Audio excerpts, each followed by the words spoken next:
РИАК – один из самых крупных промышленных предприятий республики. Он первый в списке гостей для посещения. Завод производит более 500 разновидностей материала. На производстве трудится около 200 человек. За 10 лет работы РИАК смог войти в 100 лучших компаний юга страны. Офисные перегородки, фасадные системы, алюминиевый профиль под мебель и окна. Это не весь ассортимент продукции завода.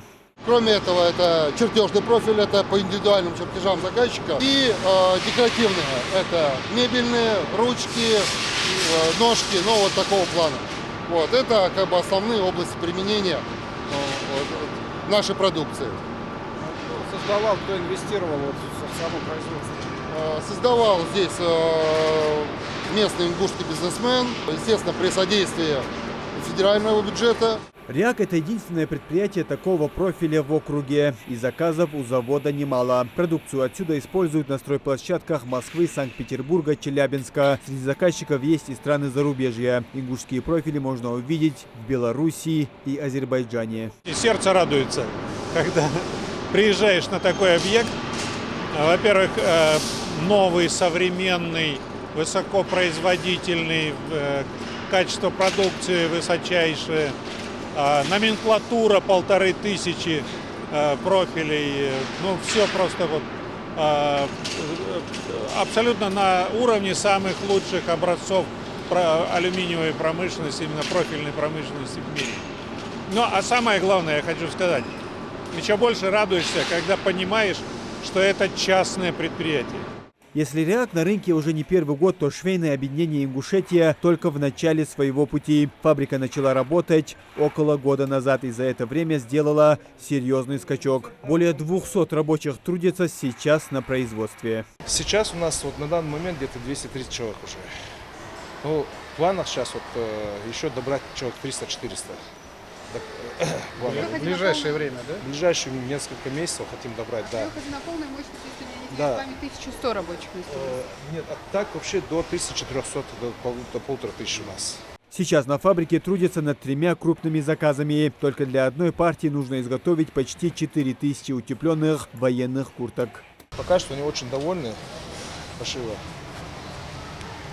И хотят в дальнейшем с нами также работать. Вот сегодня тоже они новые уже, другие, не такие, но уже другие формы нам прислали под заказ. И готовы дать любые объемы, которые мы сможем осилить. Но также и Глория Джинс тоже они у нас сегодня затребовали план, например, на 22 год. Они говорят, увеличьте персонал, дайте нам больше контингент, дайте сколько можно нам прошить. У нас миллионом изделий шить нужно. Швейная фабрика стояла без дела несколько лет. Ее перезапуск стал возможен благодаря поддержке главы региона и инвестора. Из практически пустого помещения он за короткие сроки стал крупным промышленным предприятием. Смотрели компанию РИАК, сейчас были на швейной фабрике. Очень хорошие впечатления. То есть самое главное, что есть активные такие инициативные руководители, которые правильно наладили производство. Это частные компании, которые достаточно быстро развиваются, которые только-только фактически начали работу.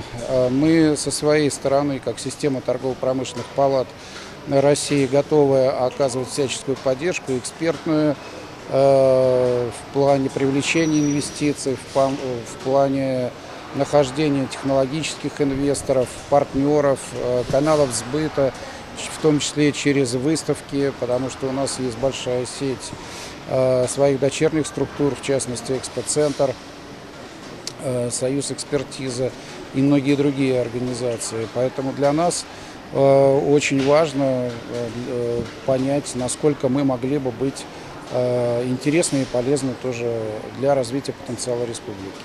Осмотр промышленных площадок республики – лишь первая часть в рамках официального визита представителей Торгово-промышленной палаты России. Гости планируют принять участие в бизнес-форуме МАГАЗ-2021 и увидеть, какое будущее у промышленности республики. Муслим Ганиев, Мухаммед Белакиев, Новости 24.